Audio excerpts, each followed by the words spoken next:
how the test would go, how like the midterm test will go, because you guys know there's an out-of-class component and in-class component, right? The out-of-class component will be where you actually set them up and solve them through Excel. Like you go through completion, just like you do with your homework.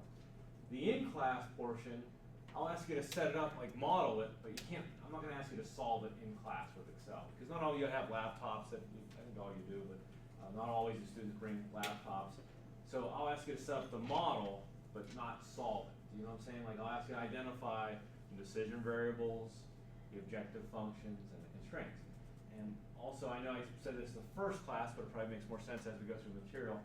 It is open book, open notes, okay, open laptop. So the in-class test, you know, you can use whatever resource you want, except like phone a friend, you can't do that, okay? So anything within your control, besides another person, you may use.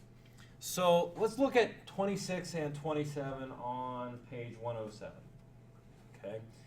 It says, Mary's is a pie shop that specializes in custard and fruit pies. It makes delicious pies and sells them at reasonable prices so that it can sell all the pies it makes in a day.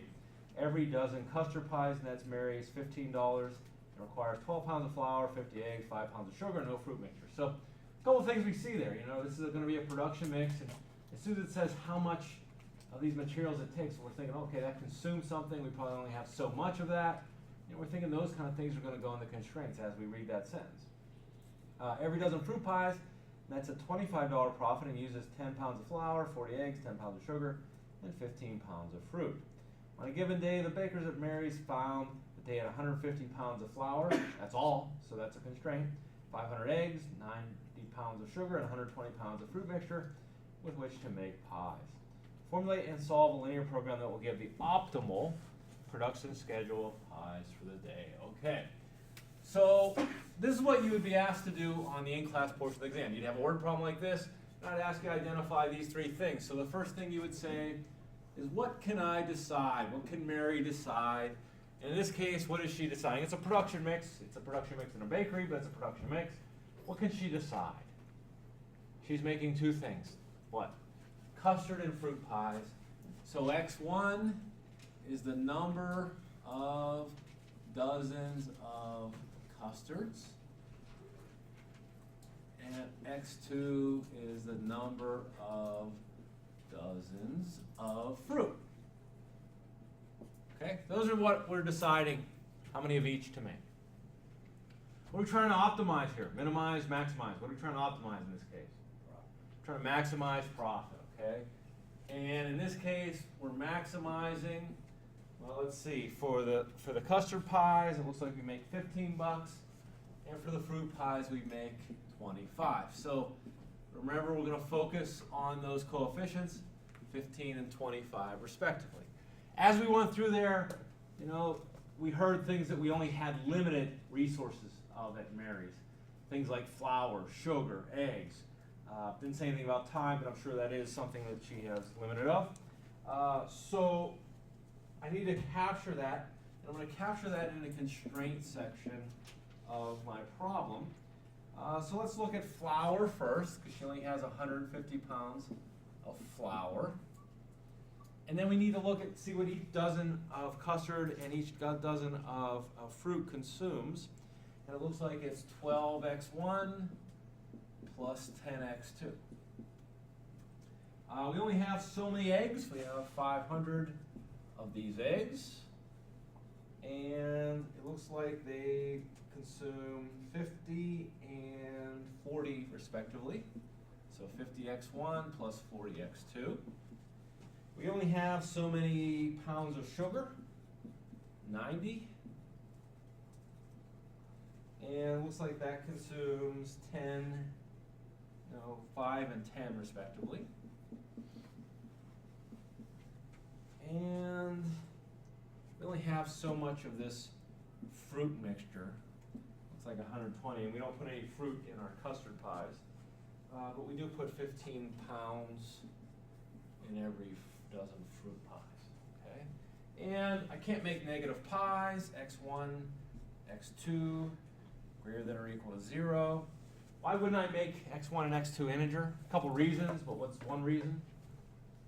Why wouldn't I make x1 and x2 integer. You want to be as detailed as you can be, I guess. Okay, yeah, you know, these are negligible, right? Pi is no big deal. Remember, we want to use the integer constraint sparingly.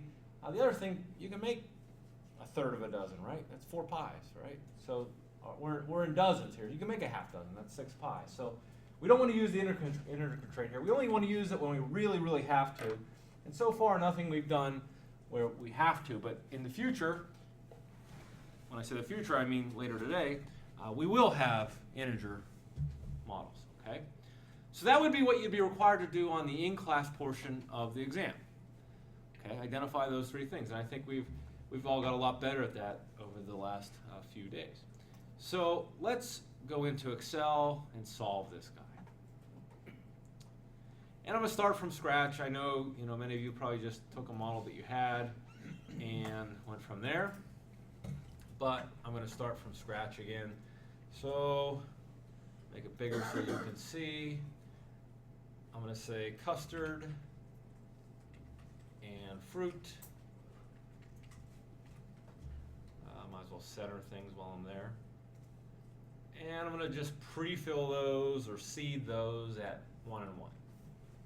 I'm going to skip a row, and you can set these up any way. Sometimes people like to do it, more so labeled a little bit differently, but this is how we set them up.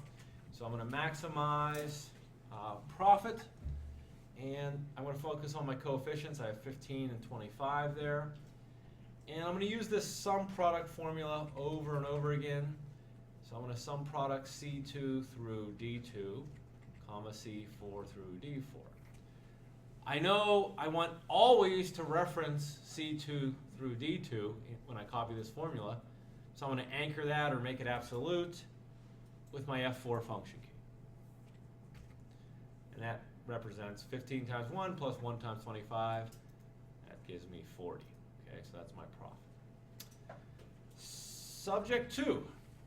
Okay, and I'm going to put here flour. While I'm in this row, I might as well do eggs, sugar, and fruit mix. And I want to focus on the coefficients here. So we have, let's see, 12 and 10. What is that? 50 and 40. 5 and 10. And I think it's 0 and 15. So I'm going to copy this down. And looks like everything's working well, right? 12 plus 10 is 22, 50 plus 40 is 90. Looks like that's working well. Now, I need to put in my less than or equal to, which is going to be nice. These all go the same direction, so I'm just going to copy, drag that down. And then we want to put it on our right-hand side. So we have 150, 500, 90, and 120. So we have a model, right? And from this model, we could experiment and let's say, well, let's make 10 and 10 dozen of each. Well, we make $400, but too bad we use all our flour. We use too many eggs, so we could go down to 5 and 5. And we could try to, by trial and error, find feasible options that make the most money. We could do that ourselves, but none of us are Rain Man or Rain Woman, so it's best to use a computer to do so. So I'm going to go and use Solver. I'm going to go to Data, and I'm going to Solver, and we're going to tell it about those 3 things that we've identified as important. First off, our objective function is in E4. We want to maximize E4. That's where our profit lives. Our changing variable cells, also known as our decision variables, are in C2 through D2. And then the constraints, and I have a bunch of these. I'm going to add these all at once. I'm going to say E6 through E9 has to be less than or equal to G6 through G9.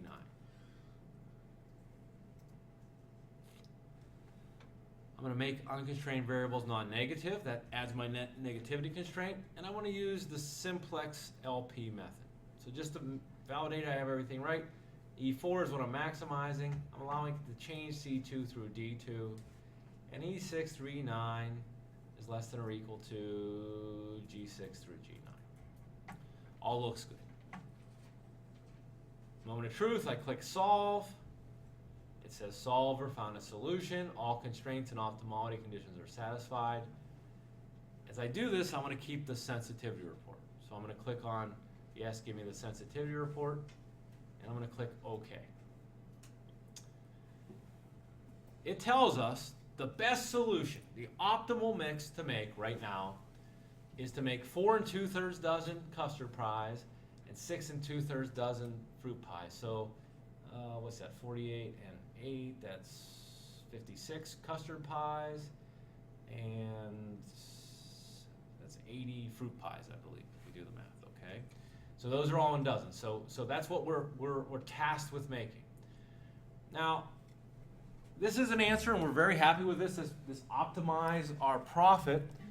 But at Mary's Pies, we want to push and we want to go a little further, and we want to see if we can make more money, if we can use our resources better, if there's a way to, if there's something we're out of, can we get more of it, and would it be worthwhile? So if I look at this, a couple things that I want to see. I know, first of all, that this 15 and this 25 were just estimates, right? I don't know, I'm hoping that's what I'm going to make for a pie, but I'm not sure of that, right? That's my estimate. That's what my cost accountant gave me. So I want to know, is this the solution in what range? What's the solution? Is this what range is this the solution in? That's called the range of optimality. And this is where it starts asking you conditional questions here. Like in part B, it says if Mary's could double its profit on custard pies, should more custard pies be produced? So right now I make $15 per dozen. If I look at the sensitivity report, the answer is going to be there in something called the range of optimality. I see up here in the range of optimality, right now I'm making $15 for every dozen custard pies. It says the allowable increase is 16.25.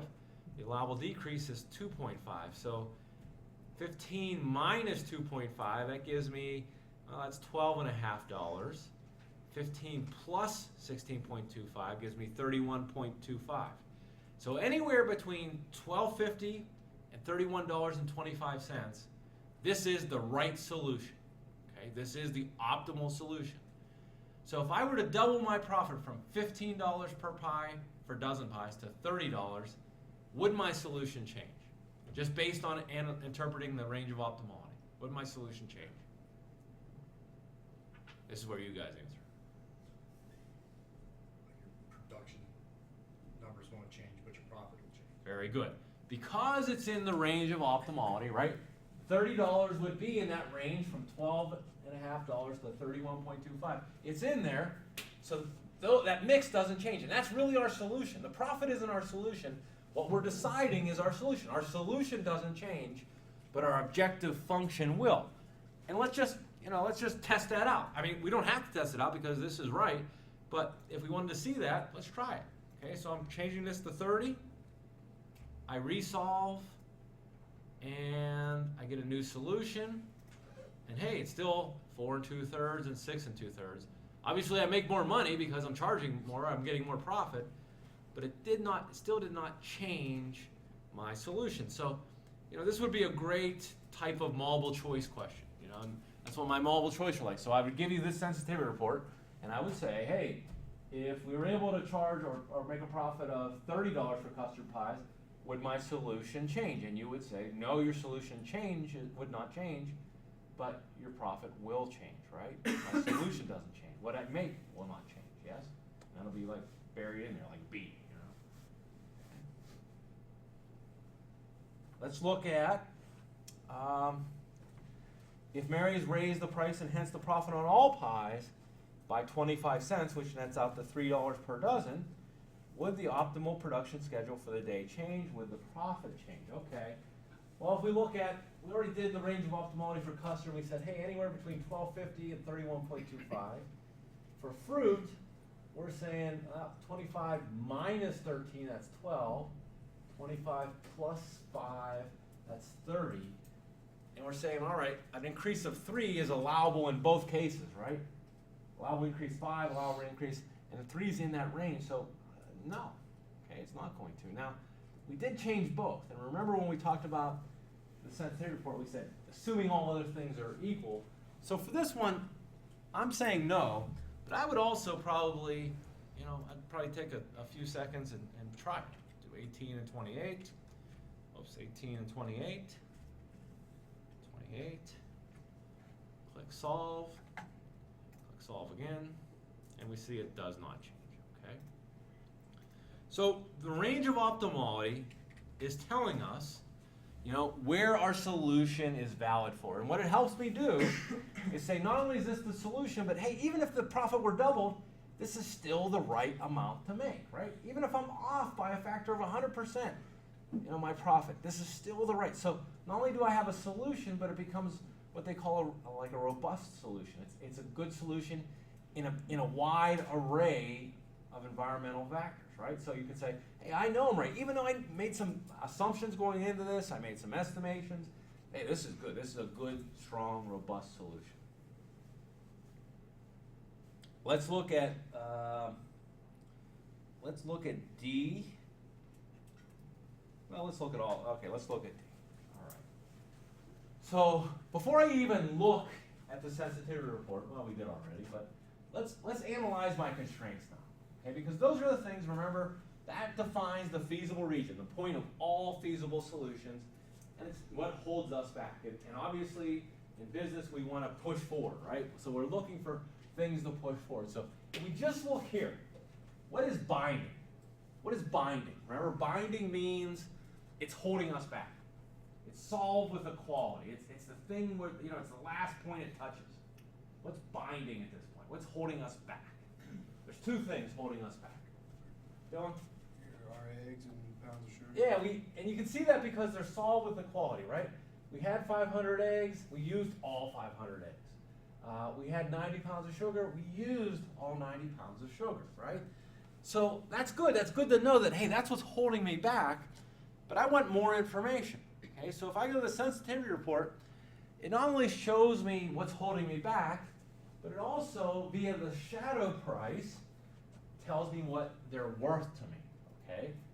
So the shadow price for, I know we talked about fruit mixtures in part D, but let's look at eggs, right? I like eggs, they're easy, right? So the shadow price for eggs is 8 cents. Okay, I know it's 8 1/3 cents, but let's just say it's 8 cents to make things simple, okay? It's 8 cents. What does that say? What does that say? Interpret that for me. What does that 8 cents mean for eggs? I have 500 eggs. I used every damn egg I have. Yes? It would be, so like for every extra egg you'll make 8 cents more, and then whichever you make less, you lose 8 cents. Very good. So every unit change, and I'm going to say it more mathy than him, but he said it in English. For every unit change in the right-hand side of eggs, for every egg I get, profit's going to go up by 8.33 cents. Every unit decrease, profit will go down by 8.33 cents, right? That's what it's telling us. It's, okay, this is the thing holding you back, and this is the shadow price for it, right? If it was $1,000, well, geez, great, I better get more eggs. If it's 8 cents, well, then we got to think about it. Is it worth it? That's what we got to think about. Adam, you have a hand up, maybe? Yeah, so that the shadow price is only valid within that range of feasibility. Very good. So these things work in concert with one another, right? The shadow price tells you that unit change. But this range of feasibility says, hey, the allowable increase on this one goes from 500, and I'll just do it with Excel here. So let's say the low end for this one. So I might as well do it for all these. I'm going to say equals F16, which is that 500, minus the allowable decrease, which is in H16. And the high would be F16 plus G16. So I might as well copy and paste that. So that we have it for all of them. Okay, so the range of feasibility for eggs is 420 to, let's just say, 617. So any unit change in that range, that's what's going to happen. 8 cents up, 8 cents down. When I go beyond the bottom, 500 minus 80 is 420. That's saying that's not really valid anymore, because what's happening is when we get that low, something else is holding us back, right? And when we get this high, 617, something else is holding us back. Let's just test this. Let's just test this so that we see that, hey, it's saying what it should be saying. So I'm going to go to 501. And what should happen to my profit if I resolve this? It should go up by 8.33 cents. So 8.33 cents, that's going to go up to $236 and I believe 75 cents is what it should go up to, right? Let's try it. Data, solver, solve, $236.75. If I go up another one, it's going to go up another 8 cents and another 8 cents and another 8 cents until it hits that cap of, in this case, 617. How about sugar? What's sugar say? So it's $2.17 roughly. And what is it saying for sugar? So anywhere between, right now we have 90 pounds, any change 50 pounds down to 50 pounds, we're going to lose $2.16 of our profit. And any change up to 98, we're going to gain $2.17. Students often ask me about these, and I guess I should explain these. What's this? 1e plus 30. That's not an error. That's not some kind of other language. What's 1e plus 30? What is that? What does that represent? Yeah, it's a scientific notation. So what that is 1 plus 10 to the 30th power. And anytime you see that, what that's telling us, 1 and 30 zeros, in our purpose that means just infinity, right? Because that just means an infinite amount. So this means, hey, anywhere, let's look at that fruit mix, okay? Let's interpret that. It says, the shadow price is 0, meaning, hey, any unit change we're good with, right? We won't change profit in this range. If we go down to 100, it still doesn't affect our profit. It affects our inventory, but it doesn't affect our profit in this run. Or I can get an infinite amount of fruit mixture, and it really doesn't affect anything. It can go from anywhere from down to 100 or up to, you give me an infinite amount of fruit mixture and I'm all good, right? I'm still all good. In this case, in this situation. So I think it said, what if we lost 10% of our fruit mixture? So we have 120 pounds. What if we lose 12 pounds? Would anything happen? We're not happy that we lost our 12 pounds because that's, we paid for that fruit mixture, it's inventory. It's not a good thing, but will it affect this model?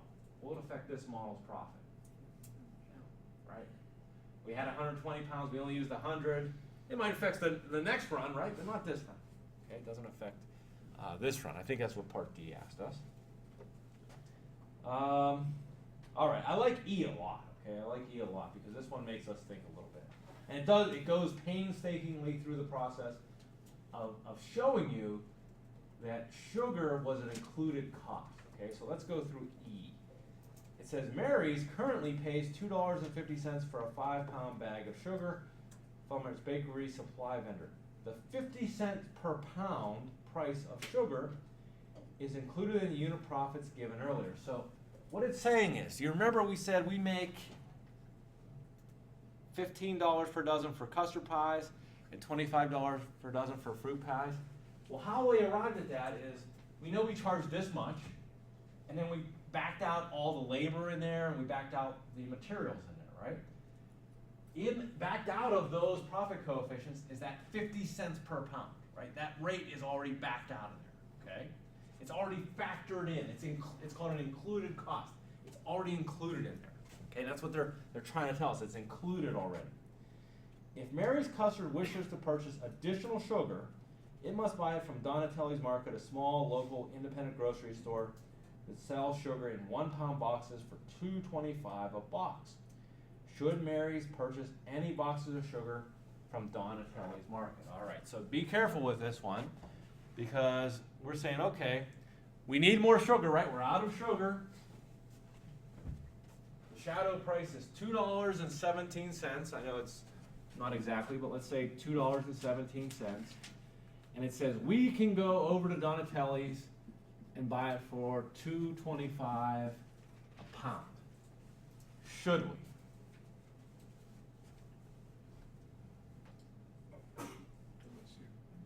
What did I say last week about shadow price if it's an included cost?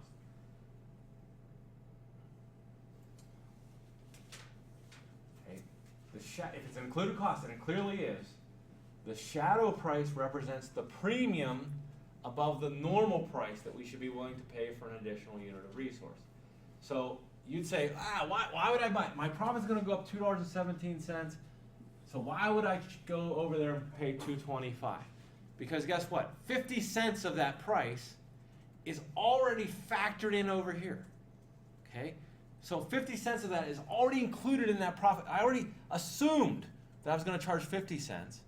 So really, I should be willing to pay up to $2.67 for an additional pound of sugar. So I'd say, yeah. Or the other way you want to look at it, if you want to say, okay, well, 50 cents is already included, so really I'm paying $1.75 above normal, and that's less than $2.17. I don't care how you look at it.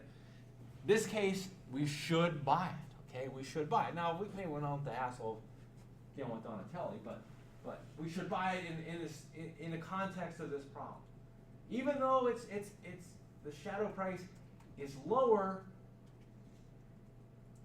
than the amount we're paying, it's because 50 cents of that is already included in. Does that make sense? It's called an included cost. It's already factored into that $15 and $25 coefficient. All right? Questions on that?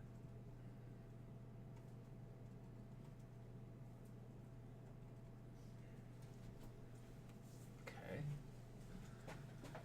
Let's go to 27 then. It says each pie is baked and sold in an aluminum pie tin. Suppose at the start of the day, Mary's had 200 pie tins available. With the production schedule change from that determined in part A of the problem in 29. Okay, so a couple things to consider. I just want to resolve this and get back to where I was. Okay. So what did I say? 4 2/3 dozen. How many pies was that? That was 40, 48, and 8. That's 56, right? And 6 2/3 dozen. That's 72. That's 80, I believe. So we're making 136 pies, right? That's what we're making right now. So if it says we're going to add a constraint that says we only have 200 pie tins available, I could add it in. I'm going to actually. But before I even add it in, is it going to matter? Why isn't it going to matter, Adam? You're right. Why isn't it? Because we're only making 136. Yeah, right. It's not going to change my feasible region, right? It's out here. It's redundant. I can add it in, but it's only constraints that matter are ones that are binding, right? The only constraints that matter are the ones that are holding you back. Constraints only will change your optimal solution if they are binding. If they're not binding, they're not going to change anything. Okay, and this one is not going to be binding. Let's add it in just to see that. So I'm going to go down here to tins. Tins. I have 200 of these guys. I'm going to put my less than or equal to there. Copy down my formula again. Whoops. Copy down my formula. What's the coefficient for tins? So every dozen custard pies takes how many tins? 12. So my coefficients are 12 and 12. And we see, hey, I'll add it in. Let's go to solver and add it in. But it's not going to change anything. add 136 or E10 has to be less than or equal to G10. Click solve. See, it didn't change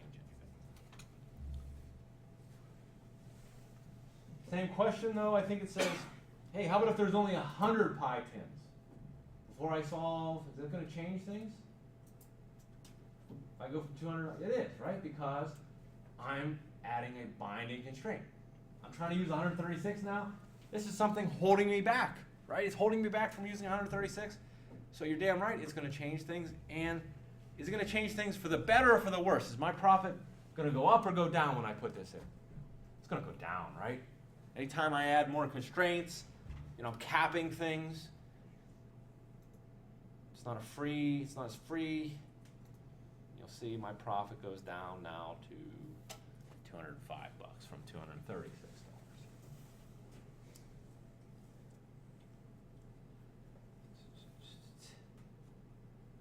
Okay, let's look at part C. I like part C too.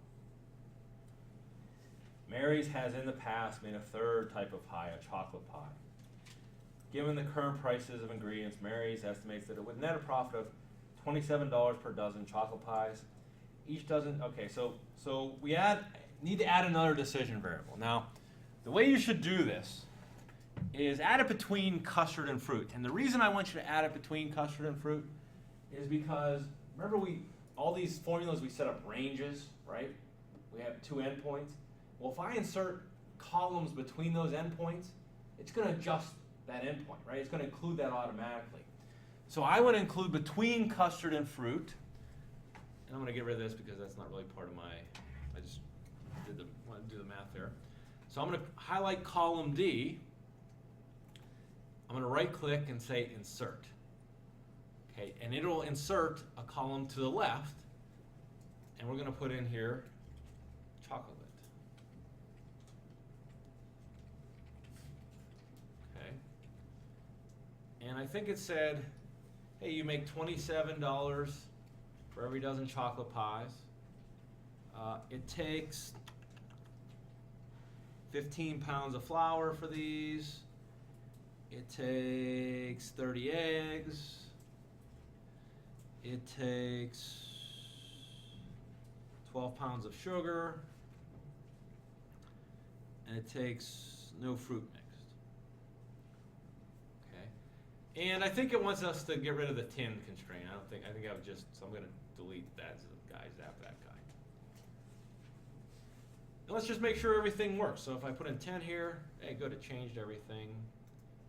Okay, you can see it automatically adjusted my range now. So some product used to be C2 through D2.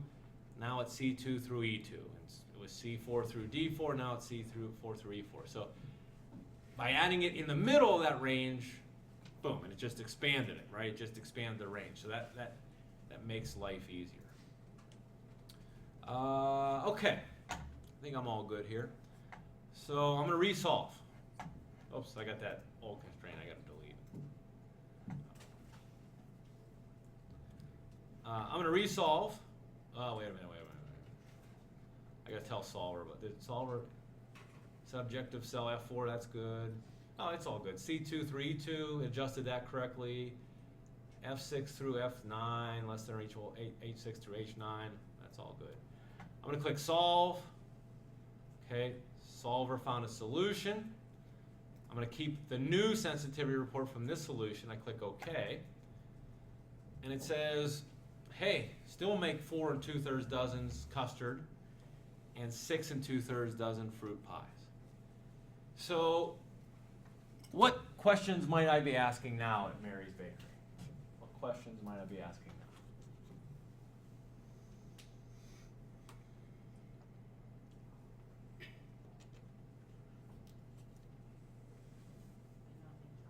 Yeah, why aren't we making chocolate, right? So we want to analyze that, okay? And we're going to go to our new sensitivity report. Hey, why do we not make chocolate? And remember, when something is 0 in the final solution, and chocolate pies are, we have a reduced cost. Okay, remember the reduced cost, it was called a rule of complementary slackness. It said, hey, either the final value is 0 or the reduced cost is 0, right? We see that. This one has a reduced cost of negative 150, so $1.50 negative. It tells us two things. It says, if I force solver to make a dozen chocolate pies, just because I want to have chocolate pies at my bakery, right? I just like to have a little diversity, and that's my call, right? That's fine, okay? But what's going to happen to my profit if I force it to make a dozen chocolate pies? It's going to go down by the reduced cost, okay?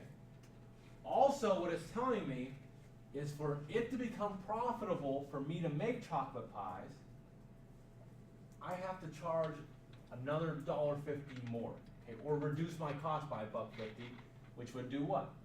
Make my profit go up. So if I don't charge $28.50 or higher, it's never going to make it. That's what it's telling us, right? 27 plus a negative plus 1.50. So let's see that. Let's see that in action. So first thing I'm going to do, let's go back to the sheet. I'm going to say, I charge 28. Now we're just going to start making them. And according to the reduced cost, we're not. Let's see. Click solve. Solve again, and we're still not making them. I'm going to change it to 29. According to the reduced cost, that's probably going to be profitable to make them now. Hey, now they are non-zero in the final solution, right? So that's what it told us. It said, hey, you have to go up this much. Let's go back to where it was, 27. And I'm going to resolve just so I can set things up where they were, back to 0. How can I force this solution to make a dozen chocolate pies? How can I force solver to do anything? What's the force component of our model? Create a restraint. Very good. All I'm going to do, and I'm not going to set anything up here, I'm just going to go to solver. I'm going to add a constraint that says, hey, D2, which is my decision variable for chocolate pies, right? Has to be greater than or equal to 1. And that'll do it, right? It'll force it to make at least 1. I'm forcing it. So I click add, and it's going to make 1. And guess what's going to happen? What does the reduced cost tell me is going to happen to this profit when I make 1? It's going to go down by $1.50. Should go down to $2.35.17. So I'm going to click solve and see what happens. I forced it to make 1. It did my bidding, and it went down $1.50. Okay. And as a manager, and that's what I hope you guys get out of this. This is just meant to inform your decision, because I know this is kind of a silly example of a little pie shop. But if you were Mary, you might say, well, the hell with that. It's $1.50. I want to have chocolate pies on hand because, if someone comes in and they want a chocolate pie, I don't want to have a goodwill loss, right? I don't want them to come and say, oh, she never has chocolate pies, and they never come back, right? So as a manager, I sometimes make decisions that are less than optimal according to the model because I know better, right? I'm able to capture environmental factors and relationships, and we often do things that maybe aren't optimal because we think, well, we know something else is going to happen, or maybe I'm buying into the future, or I'm going to lose money for the first couple quarters because I'm growing my brand awareness, or whatever it might be. Okay, so this is meant to inform those decisions so that hey, that's going to cost me $1.50, but maybe it's worth it. Maybe it's worth it to have a dozen chocolate pies on hand just to have a more diverse offering of my pies. So I hope you saw this one, and I do like this problem, and the reason I like this problem is because everything we learned last week, okay, in the sensitivity report, which, everything we learned to analyze was covered in that problem. We talked about range of optimality, we talked about reduced cost. Those are all the things concerning the objective function coefficients. We also talked about, the shadow price and the range of feasibility. It's all there, okay, and interpreting those. So, just having a solution is great. It's powerful. It's very good stuff. It's leaps and bounds above where we were at the beginning of this class. We could You know, think about the corn and barley problem. You know, you can solve that in your sleep right now, right? But now, you know, we can start looking at this managerially and start asking other questions. Do post-solution analysis, right? It's never fine. It's never just enough. You know, how can we make this better? What if we make this change? Or what if this assumption was wrong? Or what if the market crashes and the price goes down to here? Well, this is still the right mix to make it. It gives us more confidence in our decision, and also, you know, helps us to do some what-if analysis. You know, some planning, some scenario management, some risk management as well. So those were the two I definitely wanted to do. You guys may have others that you would like me to do, and I'm willing to do so. Were there others that you would like to do from the homework, or you know, any questions on that? Because I think that's a good overview of last week's work, and you know, if you were able to come up with the solutions and understand what was happening, I think you have a good handle on that last week's material.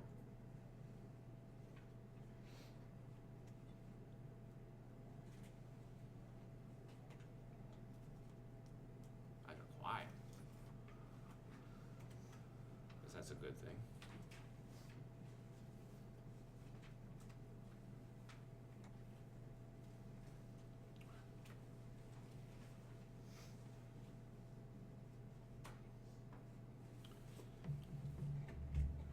No other questions on any of the other homework problems?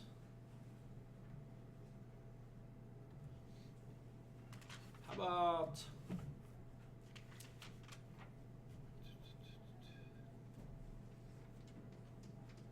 number 3A and B and C? Did I assign you B and C? What did you see going on with 3B and C? Anyone?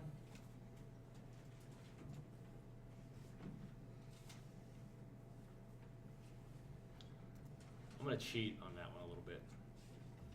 Instead of setting it up, oops. I'm going to go to the solution and then talk about it. No, wrong class. Where are we at?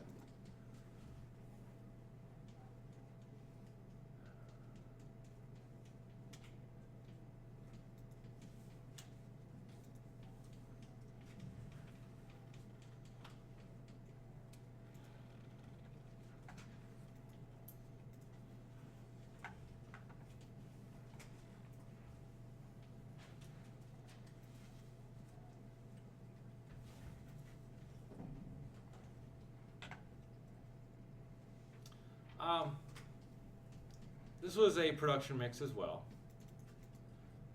And I think we might have done 3A last week, right? The Golden Electronics make 45 and 60-inch TVs. And we came up with a solution, make 80 and 53 respectively.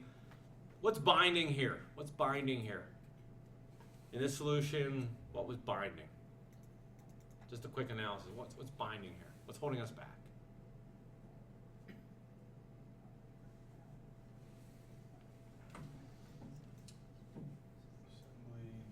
Assembly and quality control, right? Because they're both solved with equality. All right. Well, let's solve this guy. And let's come up with a solution. It's the same solution. And let's keep the sensitivity report. What happened there?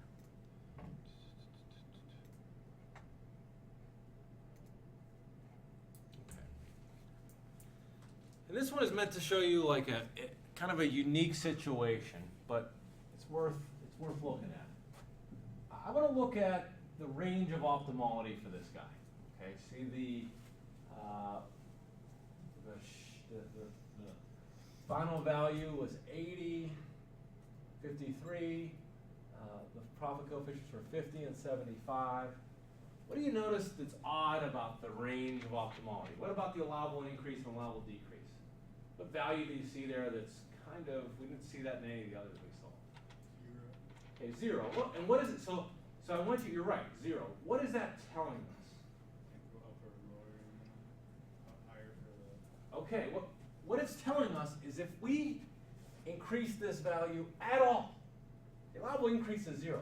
If we increase this value at all, we're going to have a different solution, right?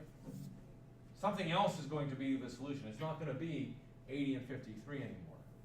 Or if we decrease this value at all, we're going to have a different solution. Okay, so I want you to think about this, and that's why I showed it to you for a reason. You know, remember we drew out the feasible region and said, you know, we're going to push that profit line out until it touches that last point. And we said, hey, you know what, there's some wiggle room. We can change those coefficients, and this is still the last point it touches. But now we're saying, if I change it at all, something else is optimal. So what it's telling us is my profit line is running parallel to one of the constraints, meaning if that thing moves a little bit this way, this is the solution. It moves a little bit, you know, it's right there, right? So as a manager, we're saying, hey, this is the solution, but there's another optimal solution very close by, is what it's telling me, right? In the same ballpark, you know, there's another solution around the same place that if I just tweak this a little bit, it's going to find that other solution. As a manager, I might be saying, okay, great, you know, I have this optimal solution, but you know that mix 80-53, maybe there's a better mix, right? So what we could do, and I don't really like the way the book does B and C, but what we could do is let's try to find it. So I can say, well, the allowable increase is 0, so let's take that $50 and make 51. Yeah, not even that. Let's just, yeah, all right, 51, make good whole numbers. All right, and I resolve. So my profit was 8,000. I'm going to resolve, and it was 80 and 53. I'm going to resolve. Solver found a solution. I don't know why it keeps going back to there. And it says, hey, now, you know, it's 130 and 20. That's a lot different than 80 and 53, right? And all I did was change it a little bit. But maybe, I said, well, you know what? That's a better solution for me, right? That's a better solution for me. You know, that just matches better what I'm trying to do that I wasn't able to map, okay? Or if I change the other one, allowable decrease, let's go back to, so let's say 50, okay? And that's giving me, you know, the same, 130 and 20 is giving me the same profit as the first one, $8,000, right? That was the first one. Or if I change this a little bit, let's say, I think it was go down to 74, you're gonna see the same solution, but let's go solve it again, solve, it's 130 and 20. So I know right now that I have at least, I have at least two solutions. Uh-oh. There we go. I have at least two solutions that give me $8,000 in profit. 80-53 and 130-20. So as a manager, think about that. I have two best case scenarios. I can pick the best one of the two, right? Both make $8,000. I'll pick the one that I like best, right? Of the two winners, I pick the one optimize my optimal solutions. Does that make sense? And if you think about it, and I'm not going to do what the book wants us to do on this, but if you think about it, if that profit line is right on that constraint, so this is an optimal solution, right? That's like maybe the 80 and 53, and this is an optimal solution, maybe that's the 130 and 20. What else is optimal solutions? This is the last point it touches, this is the last point it touches. What else is optimal solutions? Everything in that whole line. Yeah. We have an infinite amount of optimal solutions because there's an infinite amount of points on that line. So we can not only say, you know, 130 and 20 or 80 and 53, but we can start looking for other optimal solutions that maybe match our needs better. So we can pick the best of the optimal solutions. And what your book suggests, and I'm not going to do that because you would probably do what I'm doing, like do it like a what if analysis. But what your book suggests is doing says, hey, I know I have a profit of $8,000, so I want to lock that in. Once again, if we want to lock something in Solver or assure that something is something, how do we do that? I want to lock in the $8,000 profit. How would I do that? Make it a constraint. So if the book suggests calling that a constraint, saying subject to my profit has to be equal to $8,000, now pick the solution that maximizes the number of GE45s, yet makes $8,000.